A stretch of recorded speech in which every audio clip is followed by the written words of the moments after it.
Hi friends, आज के बनाते चलेছি আমের সন্দেশ। এক কাপ কেটে রাখা আম মিক্সার গ্রাইন্ডারে গ্রাইন্ড করে নেব। ননস্টিক কড়াইয়ে দিয়ে দেব 1 প্যাকেট দুধ, দিয়ে দেবো 1 কাপ চিনি,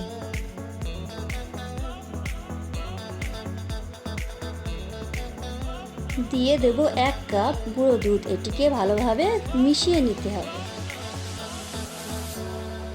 এবার গ্যাসটিকে মিডিয়াম টু লো ফ্লেমে রেখে ভালোভাবে ঘন করে নেব। এটি ঘন হয়ে গেলে দিয়ে দেব আমের পিউরি।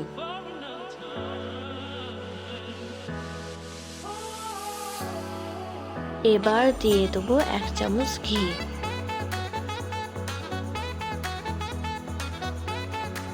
এবার এটি প্লেটে ঢেলে নেব। এটি হালকা ঠান্ডা হয়ে গেলে পরিমাণ মতন হাতে তুলে নিয়ে গোল আকারের শেপ দিয়ে নেব এবং এটি তৈরি হয়ে গেলে মাঝে একটু আমের পিউরি দিয়ে দেবো যাতে দেখতে সুন্দর লাগে। এইভাবে সব মিষ্টিগুলো তৈরি করে নেব।